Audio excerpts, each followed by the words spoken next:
वेद की श्रुतियां कहती हैं, असतो मां सद्गमय, तमसो मां ज्योतिर्गमय, मृत्योर्मां अमृतम गमय।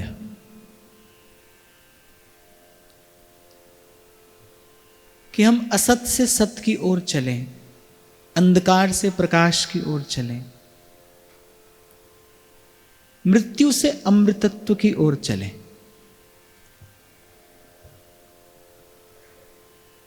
कोई भी पद्धति हो, कोई भी सिद्धांत हो,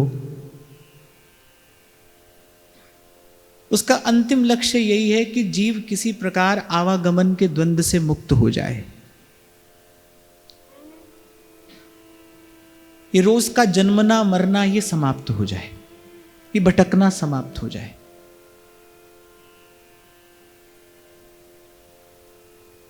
तो श्रुति कहती है मृत्योर्मा अमृतम गमय, मृत्यु से अमृतत्व की ओर, स्थूल से सूक्ष्म की ओर ये यात्रा है, अनित्य से नित्य की ओर। श्री नागरीदास जी की वाणी का आश्रय लेकर 2 दिन से हम इसी बिंदु पर विशेष रूप से चर्चा कर रहे हैं कि देह को भजन में लगाना है, अवश्य लगाना है, क्योंकि देह के भजन में लगाए बिना कार्य सिद्ध नहीं होगा, पर वहीं पर रुक नहीं जाना है। आगे भी हमने चर्चा की अंतःकरण चतुष्टय की, तन से मन, मन से बुद्धि, बुद्धि से चित्त और चित्त से सूक्ष्म अहम। सूक्ष्म अहंकार का अर्थ अभिमान नहीं है। सूक्ष्म अहम अर्थात जो मेरा मैं है, जो जीव का अस्तित्व है, जो मैं हूं। अभी संसार का हूं, फिर गुरु की कृपा होगी, फिर मैं तो रहूंगा, पर फिर मैं किसका हूं? अहम तवास्मि, मैं प्रभु आपका हूं। तो तन से मन, मन से बुद्धि, बुद्धि से चित्त और चित्त से चेतना। चित्त अर्थात जो बिल्कुल चेतना से सीधे सीधे जुड़ा है, तन से मन जुड़ा है, फिर आगे बुद्धि है, बुद्धि से आगे चित्त है, और चित्त से आगे चेतना है, आत्मा है, अपना सूक्ष्म अहम है। देखो, जो भजन के मार्ग पर चला है, जिसने भजन किया है, मैं बड़े सरल से शब्दों में कहूं, जिसने भजन किया है वही जानता है भाई इस मार्ग में कब कब रुकावट आती है, कैसी कैसी रुकावट आती है, कैसी बाधा है भजन के मार्ग की, किस प्रकार के विक्षेप उपस्थित होते हैं। ये कोई पोथी ग्रंथ पढ़ के जान लेने वाली बात नहीं है। जिसने किया है भजन वही जानता है भजन के मार्ग का अनुभव क्या है। इसीलिए पूर्व भी मैंने आपको शायद निवेदन किया था कि गीता, भागवत आदि का भी अध्ययन किया, उससे भी बहुत कुछ जानने को, समझने को मिला, पर जो काम आया ना वो तो संतों का अनुभव काम आया। वो जो बिगड़ी बात बनती प्रतीत होती है वो तो संत की बात से बनती प्रतीत होती है। इसलिए आध्यात्म के देश में जो सबसे अमूल्य है वो संतों का अनुभव है, नहीं तो उसके बिना कोई टिकाने नहीं पहुंचता। इसीलिए कबीर ने कहा कि संत ना होते जगत में तो जल मरता संसार। संत का अनुभव ही वो मणिदीप है, वही उसी के प्रकाश में कोई चलता है उस ओर और चल भी पाता है और फिर पहुंच भी पाता है। जैसे कल विराम के समय में किसी ने ये प्रश्न किया था ना, आज आपने फिर कहा कि पहले आपने कहा कि बहुत अध्ययन, चिंतन, माला, श्रवण सब करते हैं, लेकिन मन बुद्धि जो है वो निष्कामता की ओर आगे नहीं बढ़ रहा है। तो मैंने आपसे पूछा कि भाई ये सब किसी गुरु के मार्गदर्शन में करते हो या अपनी इच्छा से करते हो? तो आज आपने लिखा है कि विशेष रूप से किसी का मार्गदर्शन नहीं है। ये मुझे कल ही आभास हो गया था, इसीलिए मैंने आपसे पूछा कि देखो भाई, एक बालक कितना भी चतुर, कितना भी मेधावी क्यों ना हो, लेकिन उसको विद्या प्राप्त करने के लिए, शिक्षा प्राप्त करने के लिए, आगे बढ़ने के लिए किसी ना किसी विद्यालय में दाखिला लेना पड़ता है कि नहीं? पढ़ता तो बालक खुद है, अपनी प्रतिभा से ही वो शिक्षा अर्जित करता है, अपनी प्रतिभा से ही वो विद्या प्राप्त करता है, लेकिन फिर भी किसी ना किसी विद्यालय में दाखिला लेना आवश्यक है। ये जो अनेक अनेक संप्रदाय हैं, और मैं सदा आपसे कहता हूं कि एक ही प्रभु अनेक अनेक आचार्यों के रूप में प्रकट हुए हैं। ये जो अनेक अनेक संप्रदाय हैं, ये विद्यालय की भांति है। किसी ना किसी में तो भाई दाखिला लेना पड़ेगा। जीवन नियमित कैसे होगा, जीवन नियंत्रित कैसे होगा, जीवन संतुलित कैसे होगा? क्योंकि 2 दिन से हम इसी बात पर तो चर्चा कर रहे हैं। सबसे पहले देह को साधना है। कैसे सधेगा देह? देखो, एक मार्ग सही होता है और एक मार्ग सरल होता है। प्राय करके ये देखने में आता है सही सरल नहीं होता और सरल सही नहीं होता। हमारी रुचि कैसी है, हमारी वृत्ति कैसी है। जैसे श्रीमद् भागवत में जो ध्रुव जी का चरित्र है, उसमें गूढ़ार्थ भी निहित है। ध्रुव की माता का नाम क्या है? सुनीति, और विमाता का नाम क्या है? सुरुचि। उत्तानपाद की 2 पत्नियां हैं। महाराजा उत्तानपाद की 2 पत्नियां हैं, एक का नाम सुनीति है, एक का नाम सुरुचि है। लेकिन महाराजा उत्तानपाद को स्वभाव से ही कौन प्रिय है? सुरुचि प्रिय है। सुरुचि माने जो मन में आए वो करना, और सुनीति माने जो करना चाहिए वो करना। 2 बातें हैं।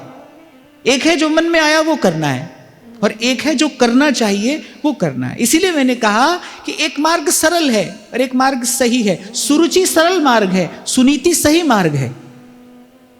आज हम अपनी ओर देखें तो अभी हमारा मन, हमारी दशा कैसी है? भाई जो मन में आएगा वही करेंगे, वही करना अच्छा लगता है, वही करना रुचिकर है। भजन के मार्ग पे क्या कठिनाई है? इस मार्ग पर कठिनाई है क्या? एक यही तो कठिनाई है कि सबसे पहले गुरुजनों के अधीन रहकर स्वयं को साधना पड़ता है। ये जीव की वृत्ति के अनुकूल नहीं है, ये जीव के स्वभाव के अनुकूल नहीं है। इसीलिए तो वल्लभाचार्य महाप्रभु कह रहे हैं स्वभाव तो दुष्ट व्यक्ति को किसी का नियंत्रण अच्छा नहीं लगता। जो चंचल हो उसको किसी का नियंत्रण अच्छा नहीं लगता। अब क्या है? मन कैसा है? मन का स्वभाव कैसा है? मन गति चंचल सबनते। अब मन जो है चंचल है, चंचल को किसी की अधीनता अच्छी नहीं लगती, उसे किसी के नियंत्रण में रहना अच्छा नहीं लगता, क्योंकि वो उसके स्वभाव के बिल्कुल विपरीत है। यही कठिनाई है बस। बार बार कहा जाता है प्रथम जो सेवहूं गुरु के चरण, प्रथम हृदय श्रद्धा जो करे। पर यह बड़ा आसान नहीं है भाई, क्योंकि यह हमारे मन की जन्म जन्म की जो वृत्ति है उसके विपरीत है। बार बार आपसे कहा जाता है कि भाई गुरु को कुछ नहीं दिया जाता, गुरु को मन दिया जाता है। और मन देने का अर्थ क्या है? कि जब जिस दिन, जिस घड़ी, जिस क्षण गुरु के चरणों में शरणागत हो गए, फिर उसके बाद अपना कोई संकल्प विकल्प नहीं है। फिर गुरु का मन ही अपना मन है। इसीलिए तो संत कहते हैं सबते सेवक धर्म कठोरा। सेवक का धर्म सबसे कठोर है, क्योंकि सेवक की अपनी कोई रुचि नहीं है, स्वामी की रुचि ही उसकी रुचि है। स्वामी का जब दिन है तभी सेवक का दिन है, और जब स्वामी के लिए रात है तभी सेवक के लिए रात है। उसका अपना कोई दिन रात नहीं है, उसका अपना कोई मन ही नहीं, अपनी कोई बुद्धि नहीं। तो जैसे महाराजा उत्तानपाद को स्वाभाविक सुरुचि प्रिय है, यही बिल्कुल जीव की दशा है। तो कोई कितना भी योग्य क्यों ना हो भाई, पर किसी ना किसी गुरु के मार्गदर्शन में, किसी ना किसी गुरु के अधीन होकर ही ये जीवन सदता है। ये तो भाई 1000 बातों की एक बात है। सबसे पहली बात है, सबसे पहली बात, प्रथम जो सेवहु गुरु के चरण। आप अच्छा हुआ आपने ये प्रश्न पूछा, इससे प्रमाण मिलता है। अब कोई कुछ भी करता रहे, कितना भी बड़ा साधन करता रहे, पर जब तक जीवन में गुरु चरणों की अधीनता नहीं है, जब तक जीवन में गुरु के सिद्धांत का आश्रय नहीं है, जब तक जीवन में आचार्य का कोई सिद्धांत नहीं है, तब तक उन्नति नहीं होती। क्षमा करना, मैंने बहुत अच्छे अच्छे साधन करने वाले लोगों को देखा है, वो बड़ी निष्ठा से साधन करते हैं, लेकिन कहीं पहुंचते नहीं। क्या कारण है? कि जीवन में गुरु की शरणागति नहीं है। कई बार हमने चर्चा की कि गोस्वामी जी कहते हैं गुरु बिन भवनिधि तरहि न कोई, जो बिरंची शंकर सम होई। बड़े से बड़ा कार्य मनुष्य अपनी प्रतिभा से कर सकता है, करता ही आया है, कर रहा है। बड़े से बड़ा कार्य कर रहा है, चांद तक पहुंच गया, सारा खगोल भूगोल उसने अपने हस्तगत कर लिया, सब कुछ तो कर लिया, पर अगर कुछ नहीं कर सकता तो भवनिधि तरह ही ना, कोई संसार से पार नहीं जा सकता। 2 दिन पहले हम जिस बात पर चर्चा कर रहे थे ना कि न सुख न दुख, एक स्थिति ऐसी भी है जो सुख दुख दोनों से परे है, जो सुख दुख से पार है, जिसके लिए कबीर कहता है हम ना मरे मरी है संसार, हमको मिला जियावन हारा। क्यों इतना गुण गाया है संतों ने गुरु का, क्यों इतनी गुरु की महिमा गाई? गुरु ने सुख दिया है ना, गुरु ने दुख से छुड़ाया है ना, उसने सुख दुख दोनों से पार किया। शुभ अशुभ दुर्ग विध्वंसी बल, तब जयति जयति जग उच्चरे। और छोटी सी बात है पर बड़ी महत्वपूर्ण है, काम की है, बार बार विचार करना चाहिए कि केवल दुख से नहीं छूटना भाई, हम केवल दुख से नहीं बंधे हैं, सुख से भी बंधे हैं। ये बात मन बुद्धि सहसा स्वीकार नहीं करते कि हम सुख से भी बंधे हैं। यही तो गुरु की महिमा है। इसीलिए तो कबीर जी कहते हैं शीस दिए जो गुरु मिले तो भी सस्ता जान, तो भी कोई महंगी बात नहीं है। जीवन न्यौछावर करके भी यदि ये मिलता हो तो कोई महंगी बात नहीं है, बड़ा सस्ता सौदा है ये। गुरु ले जाएगा वहां जहां श्याम बने हैं राधिका और राधा हो रही श्याम, जहां के लिए भगवान कह रहे हैं यद गत्वा न निवर्तन्ते तद धाम परमम मम। तो तन से आरंभ करना है, तन से पहुंचना है कहां? मन की ओर। सबसे पहले यही बात श्री नागरीदास जी कह रहे हैं, गाड़े गाड़े पाए धर देह दशा करी हाथ।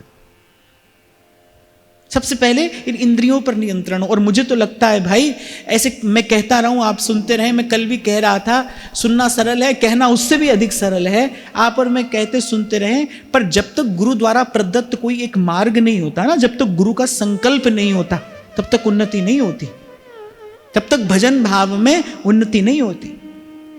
छोटा सा ये जीवन का अनुभव संतों की कृपा से हुआ, तभी मैंने आपको सदा निवेदन किया भाई, शिष्य अपने बल पर नहीं, गुरु के संकल्प से सफल होता है। गुरु का संकल्प है, इसको मैंने अपने जीवन में बड़ी बड़ी निकटता से अनुभव किया है, इसलिए मैं बहुत बल देता हूं इस बात पर। अच्छा है, आपका साधन अच्छा है, बहुत अच्छा है। हालांकि मुझे तो लगता है हमारा साधन भी गुरु की कृपा ही है। जो आप और मैं कर रहे हैं वो गुरु की कृपा ही है, उसकी वस्तु उसी को समर्पित है, उसी को निवेदित है। पर फिर भी भाई, जो सफल होता है वो गुरु के संकल्प से सफल होता है। कम से कम भक्ति के मार्ग पर तो ये अटल नियम है, मुख्यतस्तु महत् कृपयैव, मुख्यतस्तु महत् कृपयैव। रविदास जी कह रहे हैं मूल तो कृपा रसिक भक्तन की, उनकी कृपा होए तो ये रस उर में आवे, उनकी कृपा हुए।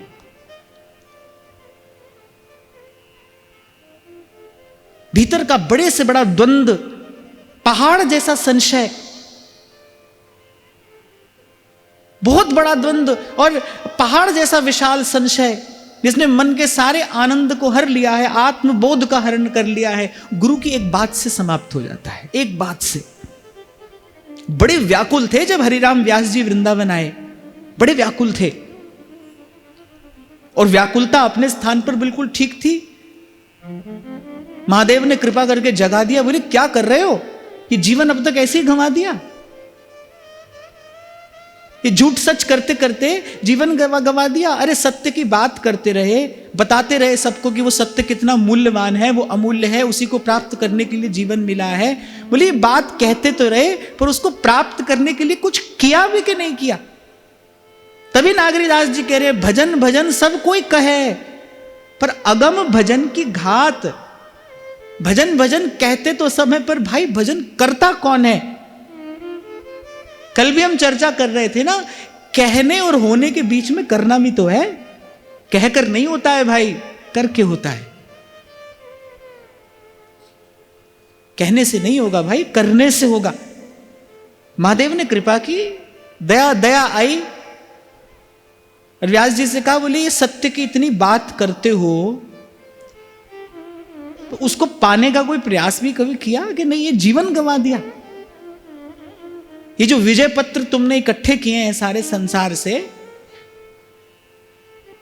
तो हाथी घोड़ा चढ़ मेरे भैया, भव सागर नहीं तरिए। ये तो सब यहीं का ही है, यहीं मिला है और यहीं रहेगा। हाँ, इसके कारण जो अभिमान तुमने अर्जित कर लिया है, वो अभिमान तुम्हारे साथ जाएगा, तुम्हारा संस्कार बनकर।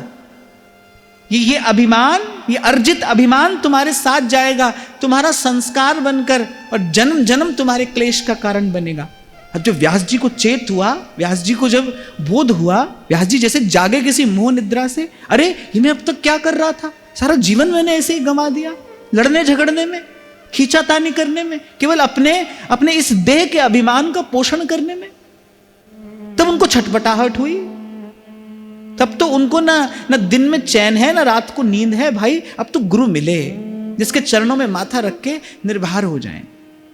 एक क्षण में, एक क्षण का भी समय नहीं लगा, एक क्षण में मानो महाप्रभु जी ने बस कृपा भरी दृष्टि से देखा, कुछ कहा, और महामोहतम पुंज जासु वचन रवि करही निकर। शब्द बाण उर अंतर लागे, निशाने पर लगा तीर। व्यास जी की वो जो ग्रंथि थी, वो ग्रंथि खुल गई। अब जहां देखते हैं वहीं आनंद है। तो भाई ये तो सबसे पहली बात है, ये अंतिम बात भी है और ये सबसे पहली बात है। आपका जीवन स्वच्छंद हो जाएगा। स्वच्छंद माने उच्छृंखल। क्यों हो जाएगा? क्योंकि जन्म जन्म से मन का ये स्वभाव हो गया है।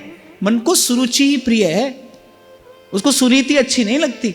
आप देखो, आप किसी चंचल व्यक्ति को उसके हित की बात बताओ, वो उसको जहर जैसी लगेगी, विष जैसी लगेगी। आप उसको उसका मन भाया काम करने दो, तब तो वो प्रसन्न है। आप उसके हित की बात कहो, उसको बड़ा कष्ट है। मैं कहता हूं बाहर किसी को क्यों देखो, अपने मन को ही देखो।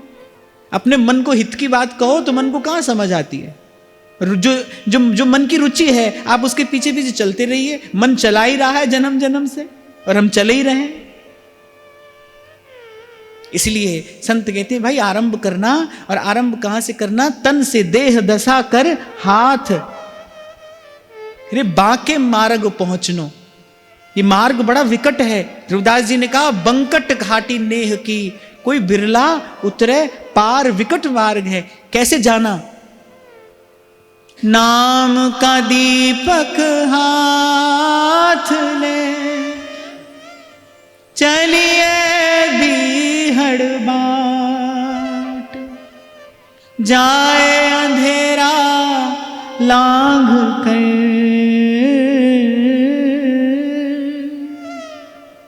जाए अंधेरा लांघ कर, उतर करम का घाट। नाम का दीपक हाथ में लेके, और क्योंकि सिलसिली गैल है, लाठी हाथ में रखना किसकी? धीरज की। धीरज।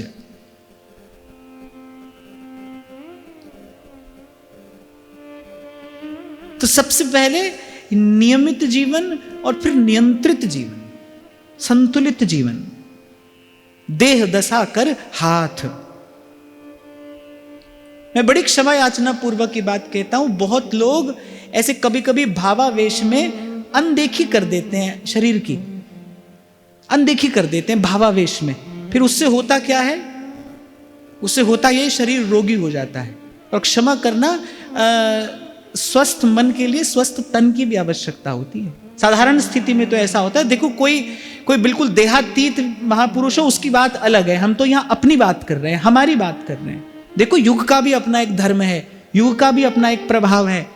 बड़ी बुद्धिमानी से विचार पूर्वक भजन के मार्ग पर चलना चाहिए। अब अगर आज कोई सत्ययुग या त्रेता युग के किसी तपस्वी जैसा तपस्या करने का प्रयास करे तो क्या होगा? शरीर रोगी ही होगा, अपने प्राणों से और हाथ धो बैठेगा। क्योंकि युग का भी अपना एक धर्म है, युग का भी अपना एक प्रभाव है। इसलिए भी बहुत आवश्यक है कि आपके जीवन में कोई गुरु होना चाहिए जो आपको एक एक पग चलना सिखाए, जो एक एक पग आपको चलना सिखाए। आप देखो, अगर हम अपने महाप्रभु जी की सेवा परिपाटी की चर्चा करें, अगर हम उसका चिंतन करें ना, तो जो अष्टयाम सेवा करे वो तो अपने आप ही बिल्कुल प्रकृति के अनुकूल अनुरूप हो जाएगा उसका जीवन। जिसको भाई उठ के मंगला करानी है, उसको समय पर सोना पड़ेगा कि नहीं सोना पड़ेगा? सोना ही पड़ेगा। और मैं ऐसा देखता हूं, ये थोड़ा सा अनुभव मुझे मिला कि समय पर सोने जगने से ही जीवन में बहुत बड़ा परिवर्तन आ जाता है। मैं तो कभी बच्चों से बात करता हूं तो उनसे कहता ही हूं कि आप कहते हो कि नेगेटिविटी है, बड़ी नकारात्मकता है। क्यों है भाई?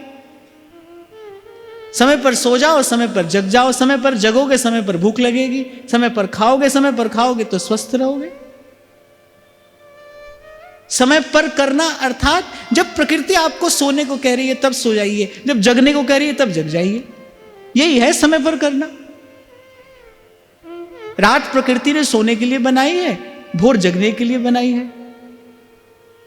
इसे कहते हैं प्रकृति के नियंत्रण में रहना नहीं, इसे कहते हैं प्रकृति के विधान का आदर करना। हमारे ऋषि मुनियों ने सबसे पहला कार्य यही किया है। ऐसे थोड़ी बड़े लोग कहते हैं पहला सुख निरोगी काया।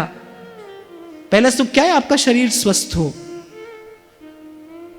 शरीर को बहुत लाड़ भी नहीं लड़ाना है, पर शरीर की अनदेखी भी नहीं करनी। इसीलिए मैंने कहा नियमित जीवन, नियंत्रित जीवन, संतुलित जीवन। इसलिए कल हम चर्चा कर रहे थे शरीर को भजन में लगाना है, पर क्यों लगाना है कि शरीर के पीछे पीछे फिर मन भजन में पहुंचेगा। फिर जब शरीर और मन भजन में होंगे फिर बुद्धि अनुकूल होगी। अभी तो क्या है ना, बुद्धि अनेक अनेक प्रकार के संशय उपस्थित करती है।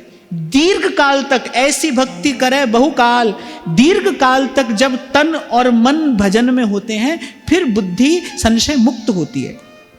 फिर बुद्धि के सारे संशय समाप्त हो जाते हैं। फिर जब मन बुद्धि एक साथ हो जाते हैं, जब मन और बुद्धि एकाग्र हो जाते हैं, फिर क्या होता है? फिर चित्त के विक्षेप नष्ट हो जाते हैं, जिसको हम शांति कहते हैं ना, तब जाकर उसका अनुभव होता है। शांति अर्थात जहां पर कोई कोलाहल ना हो, शोर ना हो, उसी स्थान को तो शांत कहेंगे ना जहां शोर ना हो। और भीतर शोर किसका है? संकल्पों विकल्पों का शोर है भीतर। आप नहीं भी चाहते तो भी देखो मन कैसे कैसे संकल्प करता है, ये मिल जाए वो मिल जाए, ये मिल जाता वो मिल जाता, ये करूंगा वो करूंगा। मन करता ही तो रहता है। ये सब संकल्पों विकल्पों का शोर ही तो है। यही तो टिक कर बैठने नहीं देता, शांति का कभी अनुभव ही नहीं करने देता। मैं तो देखता हूं लोग छुट्टियां मनाने जाते हैं, पहाड़ों में जा रहे हैं, कहां जे कुछ समय शांत रहेंगे, जाते हैं तो फिर भी थोड़े अच्छे लगते हैं, आते तो बिल्कुल थके पीटे से लौट कर आते हैं। मैंने तो भाई थोड़ा सा अपने जीवन में ये देखा, अनुभव किया, भाई शांति कभी मिलती है ना तो भीतर ही मिलती है, बाहर से कहीं आ जाकर शांति नहीं मिलती। और शांति कब है? जब मन के संकल्प विकल्प मौन हो जाएं, बुद्धि अनुकूल हो जाए। इसीलिए ये एक प्रक्रिया है। भगवान कह रहे ना महाजनो ये न गतः सपंथा, ये एक प्रक्रिया है जिस पर महापुरुष चल कर गए हैं। ये वो मार्ग है। दीर्घ काल तक पहले तन और मन भजन भाव में होंगे, फिर बुद्धि अनुकूल होगी, संशय मुक्त हो जाएगी। बुद्धि अनुकूल होना अर्थात संशय मुक्त हो जाना। फिर जब कोई प्रश्न नहीं रहा, अब कुछ पूछना नहीं है, अब कुछ जानना नहीं है। कल ही जिसने मुझसे प्रश्न पूछा उसके साथ एक और प्रश्न भी था, तो उसमें ये लिखा था कि बहुत स्थानों पर तो ऐसी सुविधा है कि प्रश्न पूछते हैं वहाँ उत्तर मिलते हैं। आप तो ऐसी सुविधा भी नहीं देते, आप मिलते भी नहीं और ऐसी कोई सुविधा भी नहीं है।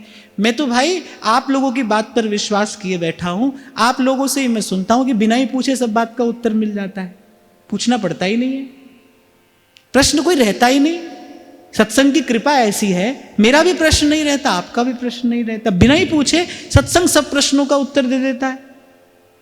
सत्संग तो ऐसे प्रश्नों का उत्तर भी दे देता है जो भविष्य में उत्पन्न होने वाले हैं, उसका उत्तर भी आज ही मिल जाता है। सत्संग है किस लिए? समाधान के लिए ही तो है, और सत्संग वास्तविक समाधान है।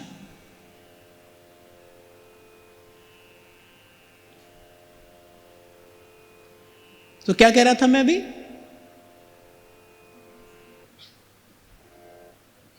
बुद्धि प्रश्न मुक्त हो जाए, बुद्धि में अब कोई संशय नहीं है, अब कुछ पूछना नहीं है, कुछ जानना नहीं है, ये सीधा हमारा मार्ग है और सूधो चले आपने धर्म पर।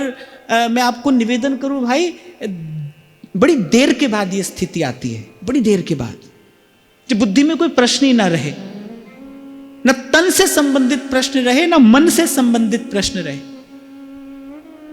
जब भीतर बाहर समाधान हो जाए और शांति की तलाश में निकलना नहीं पड़ता भाई, शांति का निर्माण किया जाता है। अपने जीवन में शांति खोजने के लिए यहां वहां भटका नहीं जाता, शांति का निर्माण किया जाता है। इस प्रकार निर्माण होता है जीवन में उस शांत स्थिति का। और भक्ति मार्ग के आचार्यों ने जो सबसे पहला रस बताया है ना, वो शांत रस ही है। यद्यपि कुछ आचार्यों ने शांत रस को रस नहीं माना है, पर शांत रस रस है भाई, शांति में रस है। शांति में सुखानुभूति होती है कि नहीं?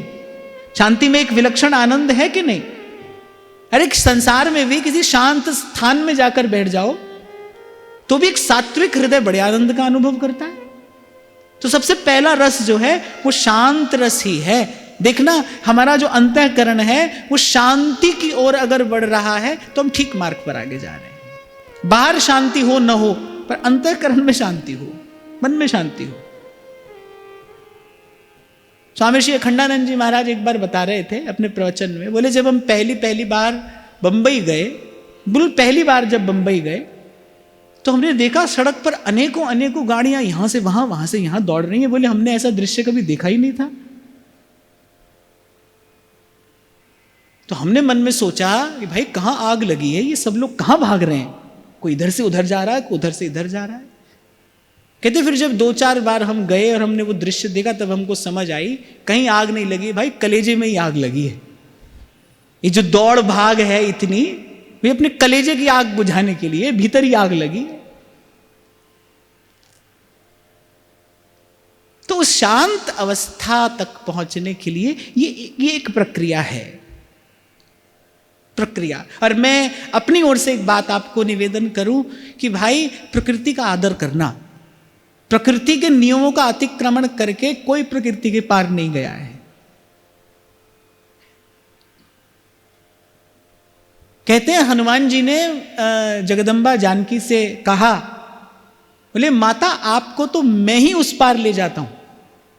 श्री रघुनाथ जी को श्रम करने की कोई आवश्यकता नहीं है, ऐसा कोई भी नहीं है जो मेरा मार्ग रोक ले, इनमें से ऐसा कोई नहीं है जो मेरा मार्ग रोक ले। इंद्रजीत ने जब ब्रह्मास्त्र चलाया तो पवन पुत्र ने रख लिया ब्रह्मा जी का मान, वो ब्रह्मा जी का सम्मान किया श्री हनुमान जी ने और बंध गए। नहीं चाहते तो नहीं बनते, ब्रह्मास्त्र हनुमान जी को नहीं बांध सकता। तो ऐसी सामर्थ्य श्री हनुमान जी की है, अतुलित बल धामम, उनके जैसा बल किसका है। पर जब वो रास्ते में सुरसा आई ना, हनुमान जी ने बुद्धि से काम लिया। हनुमान जी ने कहा भाई इसको पार करके नहीं जा सकते, इसका थोड़ा सम्मान करके, इसका समाधान करके ही, समय खराब नहीं करना चाहिए, आगे बढ़ना चाहिए। और ये बात प्रत्येक साधक को समझनी चाहिए, बड़ी सूक्ष्म पर बड़ी मूल्यवान ये बात है। सबसे पहले प्रकृति का आदर, और प्रकृति का आदर अर्थात समय पर सोना, समय पर जगना, समय पर खाना। हम अभी कोई देहातीत नहीं हो गए हैं, इसलिए मैंने कहा, मैंने देखा, अपने आसपास देखा है मैं इसलिए आपको बता रहा हूं कि व्यक्ति भावावेश में शरीर की अवहेलना कर देता है, फिर क्या होता है, शरीर रोग का घर बनता है। और मैंने तो भाई भजन करने वाले संतों के मुख से ही सुना है, वो कहते हैं कि यदि ध्यान नहीं रखोगे फिर आगे जाकर शरीर अपना बैर निकालेगा। इसलिए मैं स्पष्ट करके कह रहा हूं, बहुत लाड़ लड़ाने की भी आवश्यकता नहीं है, बहुत दुलराना भी नहीं है, पर अनदेखी भी नहीं करनी है। देह दशा कर हाथ, और ऐसा संत ही आज्ञा दे रहे हैं। और फिर कह रहे बांके मार्ग पहुंचनो लाग भजन के साथ, मेरी टूटे ना भजन लड़ी बिहारी जी मैं कब की खड़ी। भजन की लड़ी न टूटे। फिर आगे कहते हैं, मन जो विचार द्रव्यो रहे चित्त रमीले रूप, देह लगे ढिंग भजन के यह कल गैल अनु। अरे तन सद गया, फिर क्या होगा, मन जो विचार प्रयो रहे। मन से क्या करना है, मन से सतत विचार करना है। किसका विचार करना है, कैसा विचार करना है। अब जब मन की बात आए, जब मन से क्या विचार करना है, जब ये बात आए तो कहीं और ना देखकर सीधे सीधे अपने आचार्य की ओर देखना है। हमारा मन वही विचार करे जो हमारे आचार्य ने हमें करना सिखाया है। हमारे आचार्य ने हमें क्या विचार करना सिखाया है? मन क्या विचार करे? कब चरण तिहारे देखूं, कब जन्म सुफल कर ले।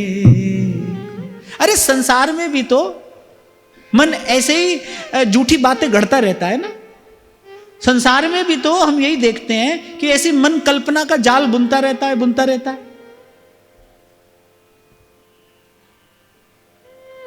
अगर मन का यही कार्य है कि मन को कल्पना का ही जाल बुनना है, तो फिर मन को हम बड़ा सुंदर जाल बुनना सिखाते हैं। कब चरण तुम्हारे दे। बैठा बैठा व्यक्ति सोचता है 50-100 करोड़ हाथ में आ जाए। योग्यता इतनी भी नहीं है कि कोई 10,000 रुपया तनख्वाह दे दे। सोच रहा है 100 करोड़ हाथ में आ। जब कल्पना का जाल ही तो है, उसकी कोई योग्यता थोड़ी है 100 करोड़ प्राप्त करने की। पर सोचने में थोड़ी पैसा लगता है, सोचने में थोड़ी कुछ हाथ से खर्च हो रहा है, कुछ गांठ से थोड़ी जा रहा है सोचने में। सोचना ही तो है। एक बार 2 महात्मा थे, मित्र थे, लंबे समय के बाद मिले। तो महात्मा ने कहा भाई मधुकरी का समय हो गया, चलो मधुकरी कर लाते हैं। मधुकरी करने के लिए गए, सूखी रोटी मिली। अब जब कुटिया में आए तो महात्मा ने क्या किया, 2-4 दोना अपने सामने रख लिए, खाली दोना। अब वो रोटी का एक कौर तोड़े, एक दोना में यूं करें और ऐसा करें। अब दूसरे महात्मा ने कहा ये क्या कर रहे हैं? बोले रोटी सूखी हम मांग लाते हैं और बाकी साग सब्जी तो बोले ऐसी भावना से ही पा लेते हैं। तो उस महात्मा ने कहा भाई भावना ही करनी है तो फिर ऐसी तीखी तरकारी की भावना क्यों कर रहे हो? बोले भावना करनी है तो मलाई पुआ की भावना कर लो, तुम भावना ही कर रहे हो। भावना में भी कष्ट उठाने की आवश्यकता क्या है? तो भाई मान लो मन कल्पना का जाल ही बुनता है, यही मन का स्वभाव है। ये मिल जाता, वो मिल जाता, यही करता है मन। तो चलो फिर मन को ये करना सिखाते हैं। चल मन हरि चट सार पढ़ा, प्रेम की पाटी सूरत की लेखनी, प्रेम की पाटी सूरत की लेखनी, ररो ममूलिक आंक लखाऊं, चल मन हरि चट सार पढ़ा।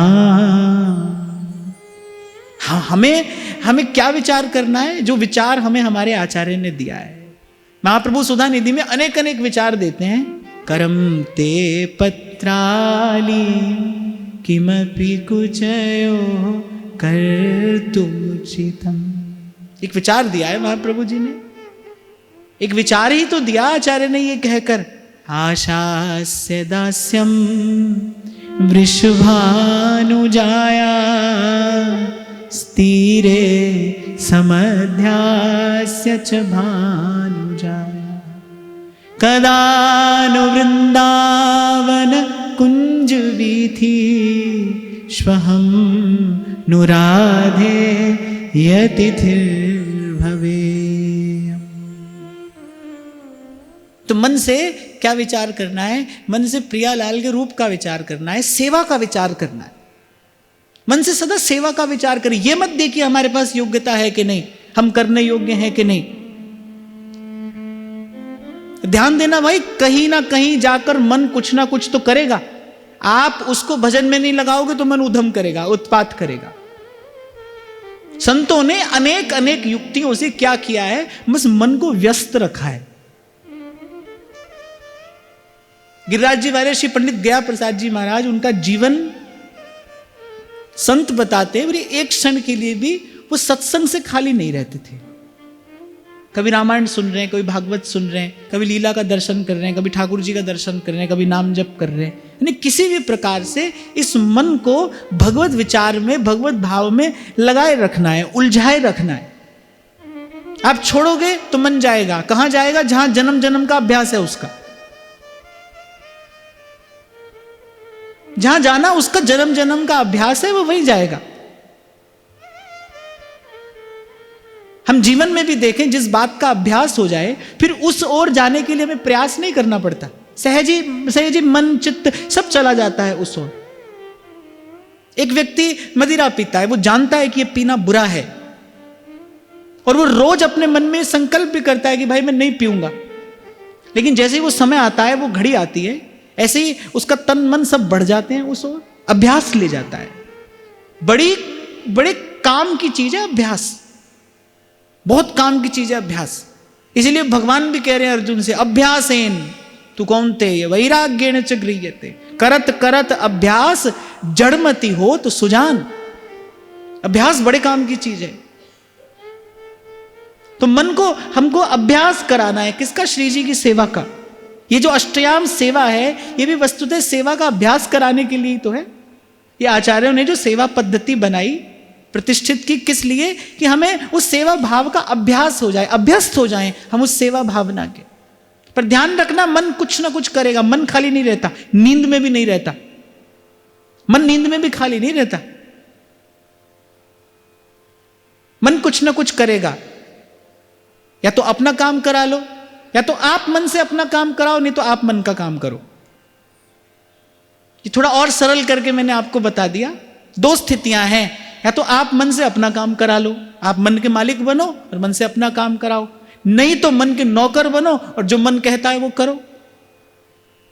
परिणाम हमारे सामने है, मन का कहा किया और मिला क्या? जन्म जन्म की ठोकर मिली, आज तक खा रहे हैं। मन का कहा किया तभी तो मिल रहा है ये सब।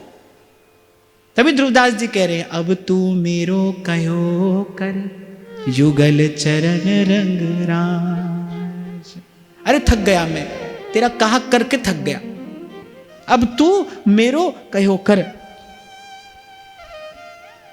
तो आज की चर्चा से एक ही बात आप साथ ले जाना कि भाई या तो हम मन का काम कर लें, नहीं तो मन से अपना काम करा लें। पर संत कह रहे मन से कराइए, मन जो विचार पर रहे।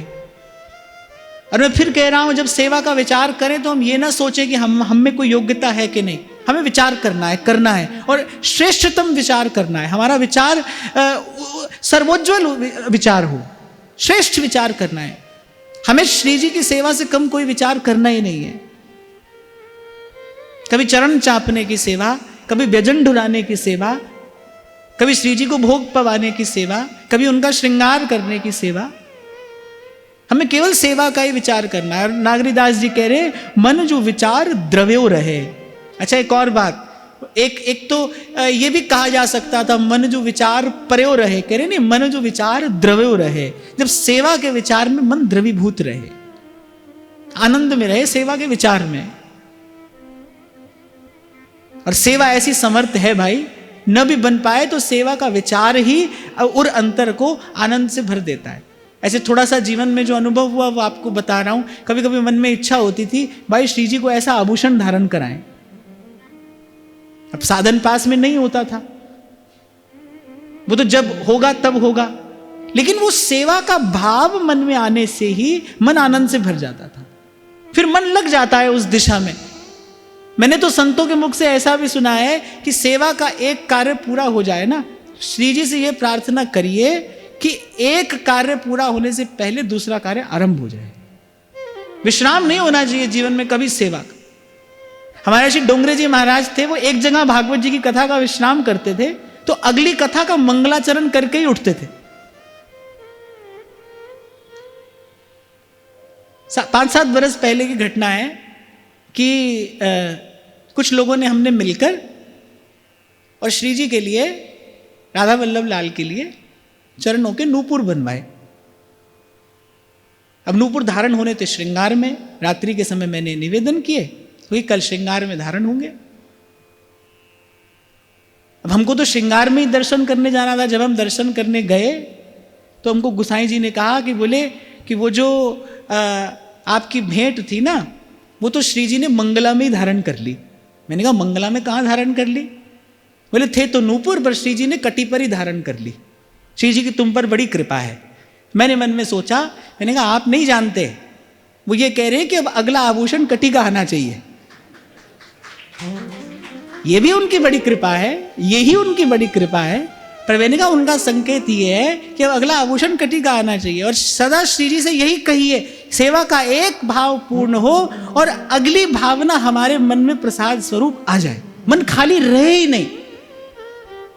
और बार बार मैं कह रहा हूं अपनी ओर मत देखना हम कैसे हैं कैसे नहीं, हम तो भाई जैसे हैं, अब तो भाई आपके ही हैं, अब तो कुछ और हो नहीं सकता। जो हम भले बुरे सोते, अब तो आपके ही हैं भाई, आपके ही हैं, आपके ही हैं। कल यही तो मैं आपको निवेदन कर रहा था, बड़ी सीधी सरल सी बात है भाई, पर बड़े काम की बात है ये। इस बात में बड़ा बल है, ये बड़ी समर्थ बात है। गोविंद मेरो है, गोपाल मेरो है, शिवा के बिहारी नंदलाल मेरो है। गोविंद मेरो है, गोपाल मेरो। और जिस दिन गाते गाते ऐसे ही, जिस दिन गाते गाते नेत्र भर आए ना, समझना अब प्रभु अपने होने लगे हैं, अब प्रभु अपने होने लगे हैं। जो आपका अपना है, जिससे आपकी प्रीति है, जिसको आप अपना मानते हो, जिससे आपकी प्रीति है, उसका हित करना आपको कोई सिखाता नहीं है,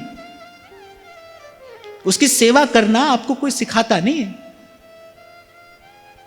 कन्या का विवाह होता है, कुछ काल में संतान होती है, बालक जब गोद में आता है तो बालक को कैसे दुलराना है, ये पाठ कहीं विद्यालय में थोड़ी पढ़ाया जाता है। जहां प्रेम है, जहां हित है, जहां हित का भाव है, जहां आत्मीयता है, जहां अपनापन है, वहां तो सहज सेवा स्वतः स्फुरित होती है, सेवा का सहज भाव स्फुरित होता है। तो पहले आप गाना, गोविंद मेरो है, गोपाल मेरो है, ऐसे गाते गाते आप देखोगे कि एक समय आप अनुभव करोगे कि हृदय द्रवीभूत होने लगा है, पिघलने लगा है मन ये कहते ही, शिवा के बिहारी नंदलाल मेरो है, शिवा के बिहारी नंदलाल मेरो है। संसार में कोई बड़ा आदमी आपका हो तो आप कितने गर्व से कहते हो भाई वो हमारे हैं, उनसे हमारा परिचय है, उनसे हमारी पहचान है। सत्संग की कृपा से जब भगवान के स्वरूप की प्रतीति होती है, सत्संग की कृपा से जब भगवान के स्वभाव से प्रीति होती है, जब प्रभु से वास्तविक आत्मीयता होती है, अपनापन होता है, फिर उसके बाद कोई कुछ सिखाता नहीं भाई। भक्तों को सेवा करनी किसी ने सिखाई नहीं, प्रेम का भाव सब सिखा देता है।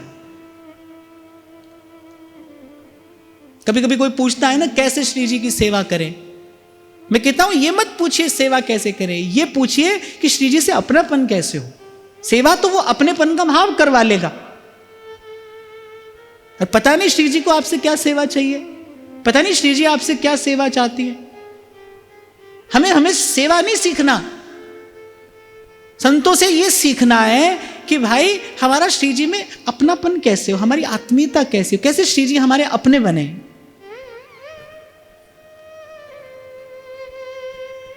तो एक पंक्ति में, आधी पंक्ति में मान लीजिए नागरीदास जी ने बहुत बड़ी बात कही थी, कह रहे मन जो विचार द्रव्यो रहे। अच्छा, संसार के विचार में मन पड़ा रहेगा, श्री जी के विचार में मन द्रवीभूत होगा। संसार के विचार में तो मन को क्लेश मिलता है कि नहीं? संसार का विचार करने से मन को क्लेश मिलता है। आप देखो संसार में अगर किसी से आपकी प्रीति हो जाए, कोई आपको प्रिय लगने लगे, वो भी अंततः आपको देता तो दुखी है। पास होता है तो इस बात का भय होता है भाई दूर चला जाएगा। हाथ में होती है वस्तु तो इस बात का भय होता है भाई ये कहीं खो नहीं जाए। खो जाती है वो वस्तु तो भाई मैं तो सदा ही आपको कहता हूं, जो आज सुख का कारण बन रहा है वही कल दुख का कारण भी बनेगा। ये तो संसार का नियम है। सावधान रहना भाई, जो आज आपको बड़ा सुख दे रहा है कल वही पीड़ा का कारण बनेगा, भयंकर क्लेश देगा। ये तो संसार का नियम है। तो संसार का विचार करोगे तो अंत में मिलेगा क्या? क्लेश। तो कह रहे हैं प्रभु के विचार में मन जो विचार द्रव्यो रहे। भाई यही देखकर तो कबीर ने कहा मन ही मिलावे राम से। ऐसे विचार करते करते मन राम से मिला देता है। तो मन को सदा सेवा के विचार में रखना है, सेवा का विचार। कब चरण तुम्हारे देखूं, कब चरण तुम्हारे देखूं, कब जन्म सुफल करि लेखूं, कब जन्म सुफल करि लेखूं, कब टेर के निकट बिठाओ, कब टेर के निकट बिठाओ, कब अपनो भाग मनाओ, कब अपनो भाग बनाओ। कैसी कैसी सुंदर भावना है, कि कैसी मधुर इच्छा है कि भोली सखी कहती है कि कभी आप मुझे मेरा नाम लेकर बुलाएं, कभी मैं आपके मुख से अपना नाम सुनूं।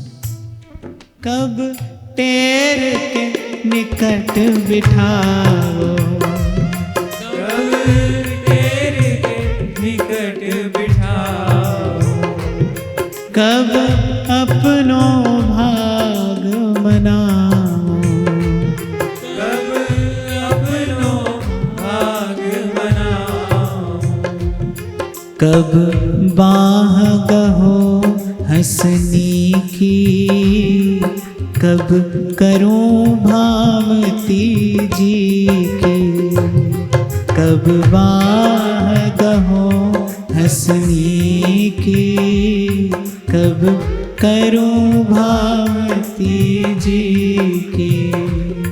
मेरी स्वामिनी प्यारी राधा, जय राधा रूप अगाधा, मेरी स्वामिनी प्यारी राधा, जय राधा रूप अगाधा। श्री राधा राधा राधा राधा राधा राधा राधा राधा राधा राधा राधा राधा राधा। श्री राधा राधा राधा राधा राधा राधा राधा राधा राधा राधा राधा राधा। श्री राधा राधा राधा राधा राधा राधा राधा राधा राधा राधा राधा राधा राधा। श्री राधा राधा राधा राधा राधा राधा राधा राधा राधा राधा राधा राधा राधा। श्री राधा राधा, श्री राधा राधा, श्री राधा राधा, श्री राधा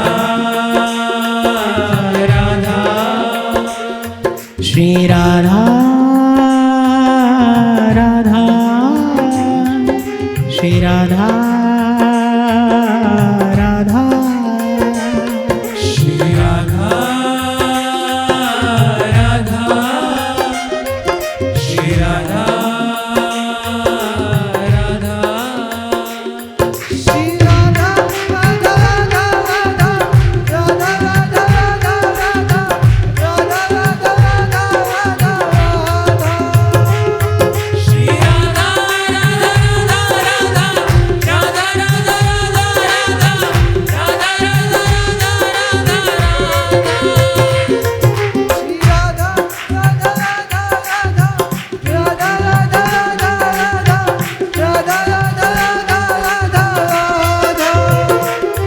श्री राधा राधा राधा राधा राधा राधा राधा राधा राधा राधा राधा राधा राधा।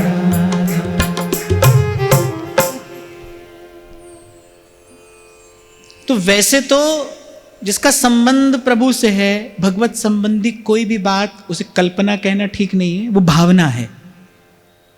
क्योंकि संसार स्वप्नवत है, क्षणभंगुर है, इसीलिए उसका सत्य भी कल्पना है, जल्पना है, भटकना है। और भगवान की कल्पना भी सत्य है, इसीलिए वो भावना है।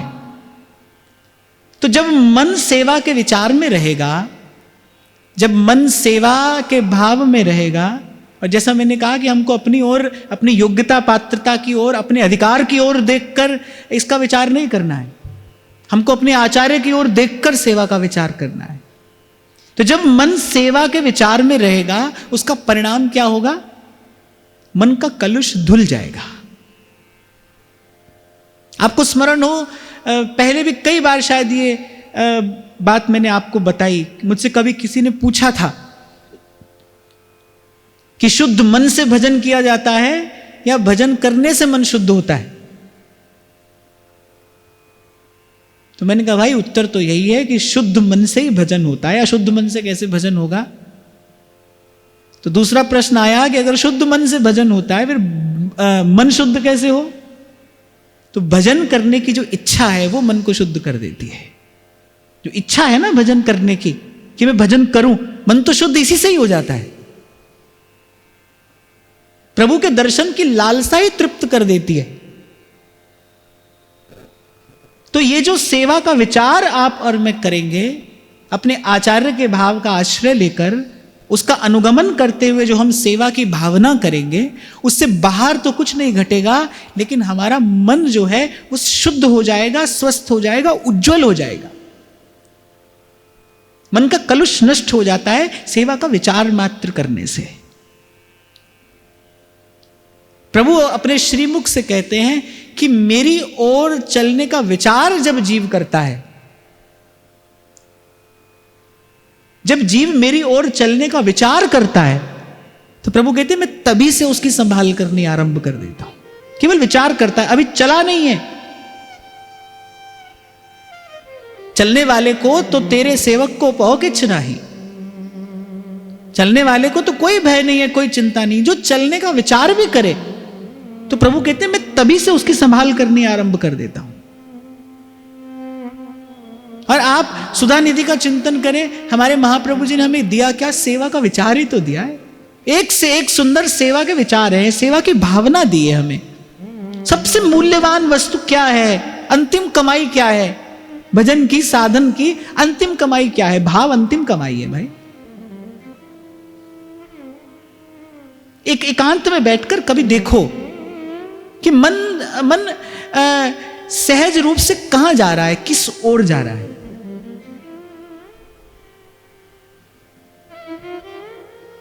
आरंभ में आप यही पाओगे कि बहुत समझाने बुझाने पर मन भजन की ओर आता है।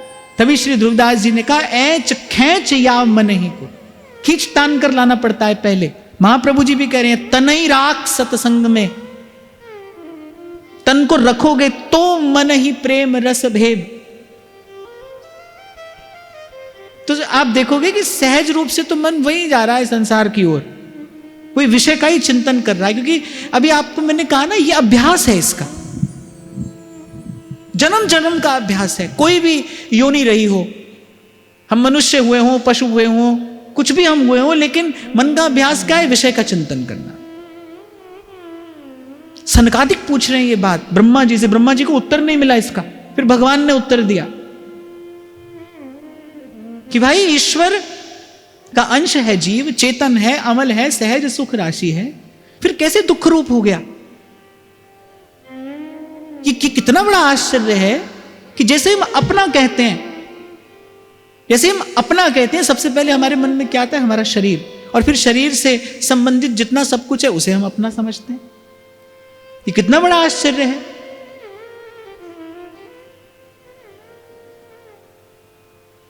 तभी कबीर कहते हैं, मैं सेवक समर्थ का कोई पुरबला भाग, सूती जागी सुंदरी, मेरी वृत्ति जग गई, साईं दिया सुहाग। मेरे गुरु ने जगाया, मुझे बताया कि अपना कौन है। और बस ये खबर मिलते ही कि अपना कौन है मेरा, कह रहे मेरे सारे दुख दूर हो गए।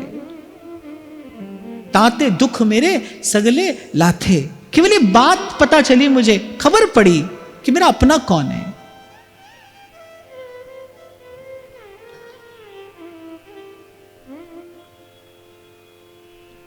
तो सतत इस सेवा के विचार से मन कलुष मुक्त हो जाएगा।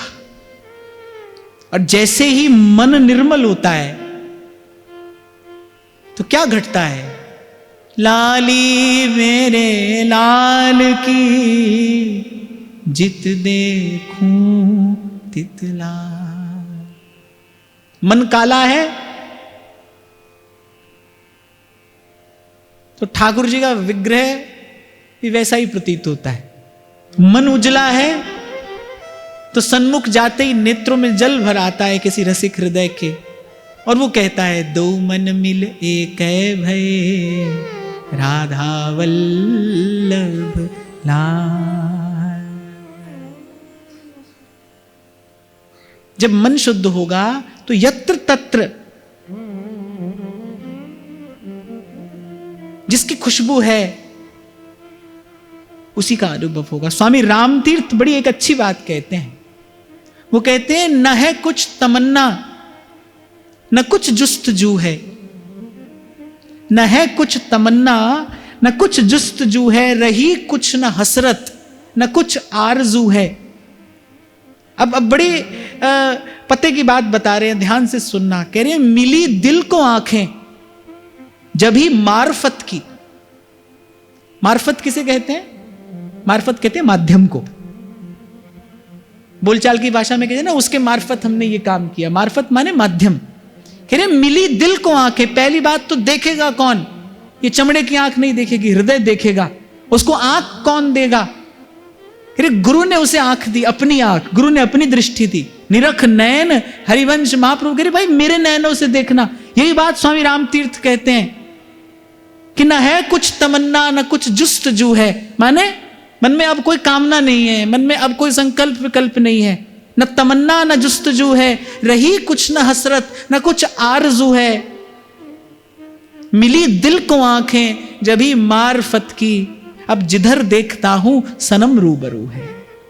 अब जिधर देखता हूं सनम रूबरू है। जित देखूं तित श्याममयी है। देखना चाहती है गोपी, उसे कुछ और दिखाई नहीं पड़ता।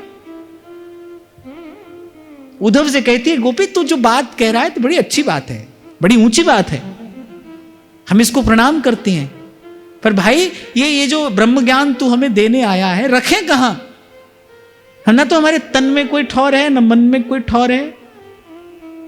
तन मन सब श्याममय है। मन ना भय 10-20। तो जब मन कामना से मुक्त होता है, मन का निर्मल होना अर्थात मन का कामना से मुक्त हो जाना, कि न है कुछ तमन्ना और न कुछ आरजू है, रही कुछ न हसरत न कुछ जुस्तजू है। ध्यान से सुनना भाई, ये बड़ी ऊंची अवस्था है मन का खाली हो जाना, मन का रिक्त हो जाना। बड़ी ऊंची अवस्था है। जितना साधन किया जाता है ना, बस घट को खाली करने के लिए किया जाता है। फिर वो भरता है अपना रंग उसमें, जब चाहे तब भरता है, जैसा चाहे वैसा भरता है।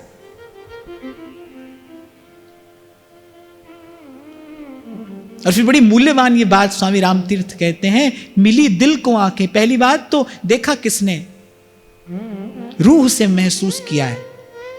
मिली दिल को आंखें जब ही मार्फत की, गुरु ने अपनी अपनी दृष्टि दी, अब जिधर देखता हूं सनम रूबरू है। एक आप और मैं अभी निकल जाएं बाहर गली में, तो आपको मुझे जाने क्या क्या बवाल दिखाई पड़ेगा।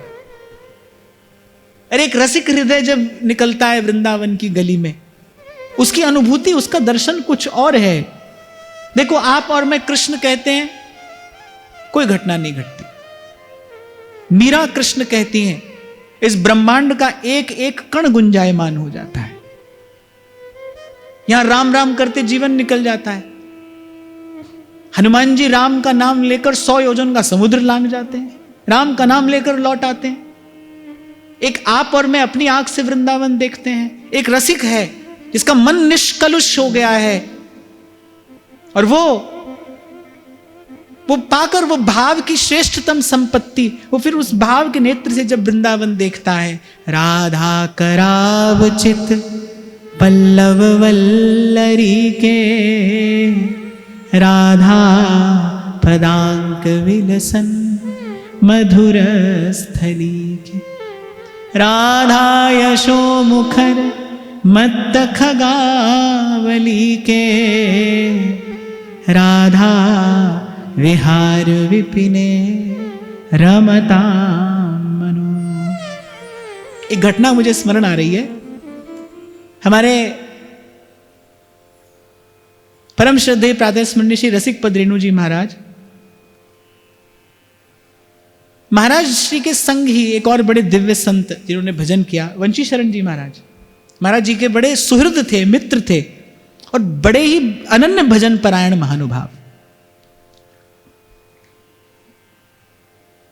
तो एक बार उनको श्री आनंद जी गोस्वामी, उन्होंने ये बात मुझे बताई थी, एक बार उनको पुस्तकालय से कोई ग्रंथ देखना था, तो उन्होंने पूज्य श्री गोसाई जी से विनती की कि ग्रंथ में देखना चाहता हूं, एक बार अवलोकन करना चाहता हूं। तो उन्होंने ऊपर पुस्तकालय से वो ग्रंथ निकालकर उनके हाथ में दिया, और वहीं उनके ही नीचे उनके घर के आंगन में ही बैठकर वो उस ग्रंथ का अवलोकन करने लगे। अब आसपास 8-10 छोटे छोटे बच्चे खेल रहे थे। अब बच्चे तो बच्चों की तरह ही खेलते, माने उस स्थान में बड़ा कोलाहल था। तो श्री गोसाई जी ने पूज्य बाबा से कहा कि बाबा आप यहां किस प्रकार, बड़ा विक्षेप है यहां, तो बड़ा कोलाहल है, किस प्रकार आप यहां पर बैठकर अवलोकन करेंगे, कोई और स्थान पर चले जाइए। तो कहते हैं बाबा ने नेत्रों में जल भरकर उनसे क्या कहा, बोले कहाँ है कोलाहल, बोले ये बच्चे इतना हल्ला यहां पर मचा रहे हैं, बोले कहाँ है कोलाहल, मुझे तो ऐसा लग रहा है जैसे श्री जी की सहचरियां यहाँ वहां आ रही हैं जा रही हैं, उनके चरणों के नूपुर कंकण किंकिणी आदि बज रहे हैं, कोई कोलाहल नहीं है यहाँ पर, बड़ा आनंद है यहाँ। तो इसे कहते हैं कि जहां देख रहे हैं वहीं पर बस वस्तु का ही अनुभव हो रहा है, और कुछ उनका हृदय न देखता है, न अनुभव करता है, न विचार करता है, न चिंतन करता है।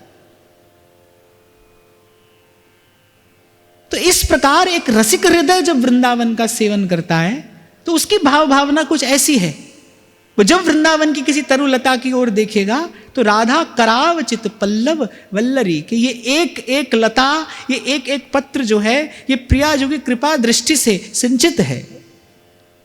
राधा पदांक विलसन मधुर स्थली के, राधा यशो मुखर मत्त खगावली के, राधा विहार विपिने रमताम मनु में।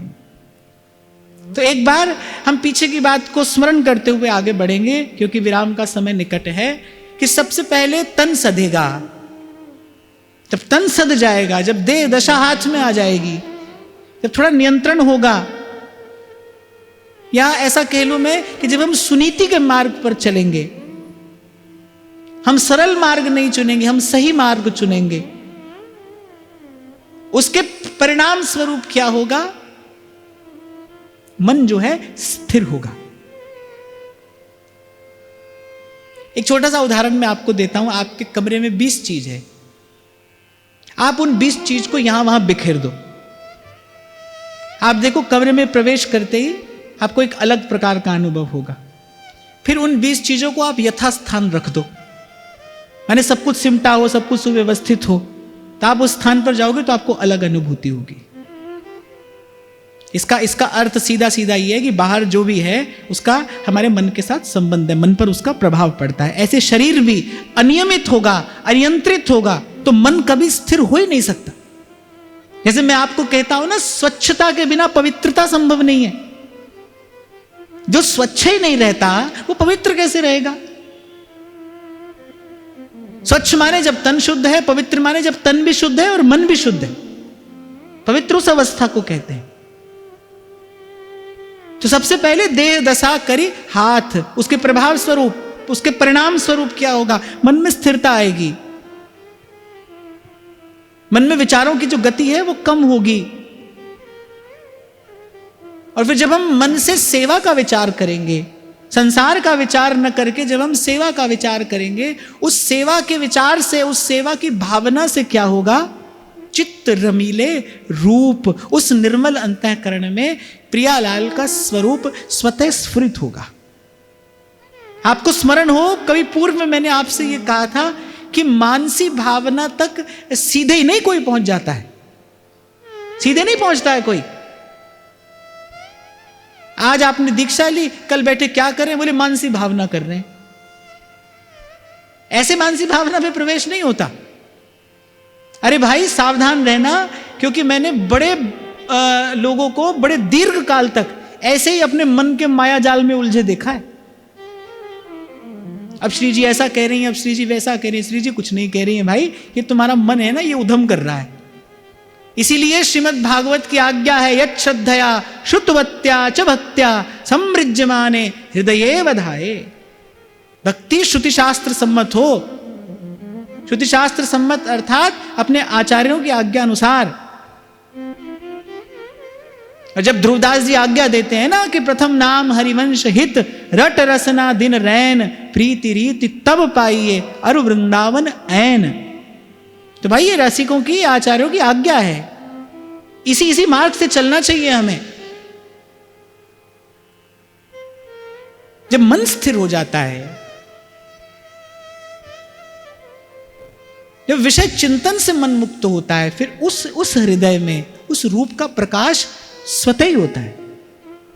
नाम रूप लीला के प्रसंग में भी मैंने आपको यह निवेदन किया था, नाम जपते जपते रूप का प्रकाश होता है। नाम जपते जपते होगा क्या? अंतःकरण शुद्ध होगा, शुद्ध अंतःकरण में रूप का प्रकाश होगा। फिर बाहर भी दर्शन है, भीतर भी दर्शन है। नेत्र खुले हो तो भी दर्शन है, नेत्र मूंदे हो तो भी दर्शन है।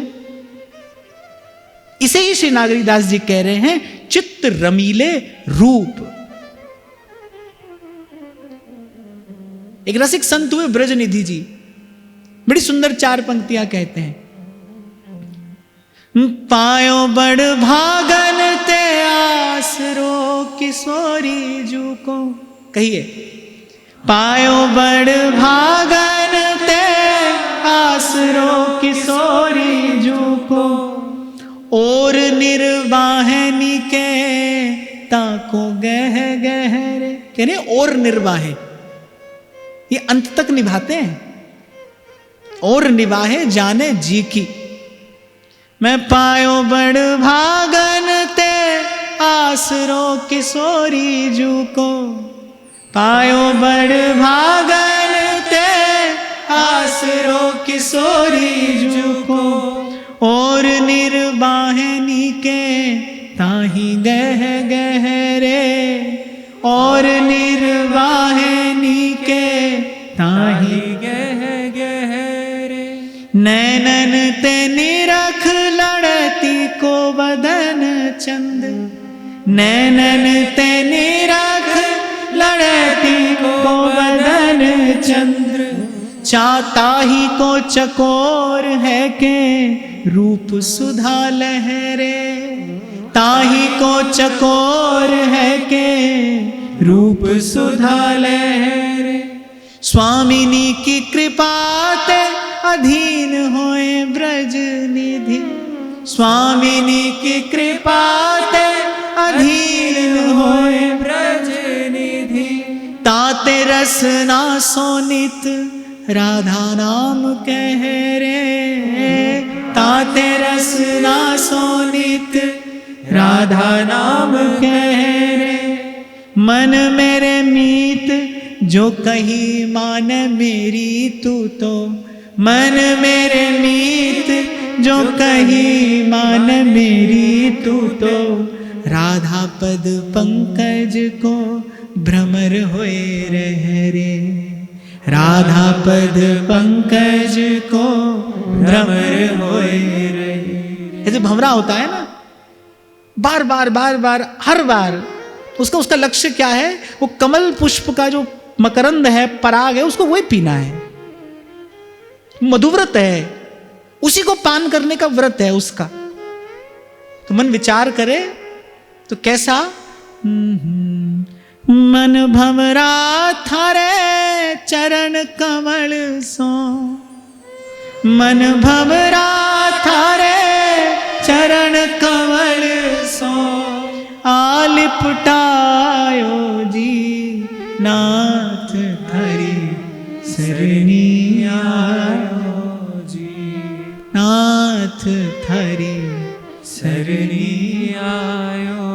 नैनन सो निरख लड़ैती को बदन चंद, और मुख सोए मन नित राधा नाम कही रे। स्वामिनी की कृपा ते अधीन हुए ब्रज निधि, बस राधा पद पंकज को भ्रमर होई रहे रे। और कोई विचार करना न आए, और कुछ समझ में न आए, तो बस यही विचार, मन भंवरा थारे चरण कमल सो, आलिपटायो जी नाथ थारी सरनी आयो। कभी कभी बड़ी तेज हवा, तीव्र गति से पवन चलती है, वो भंवरे को कमल पर बैठने नहीं देती। ऐसे माया की भी प्रबल पवन चलेगी, पर भंवरा कैसा है, मधुव्रत है, वो छोड़ता नहीं, वो पुष्प के मकरंद का पान करके ही रहता है। ऐसे सरक सरक तुम ही पे आओ। और कह रहे हैं देह लगे तन लागे ढंग भजन के, ये कल गैल अनूप। बोली यही रास्ता है भाई।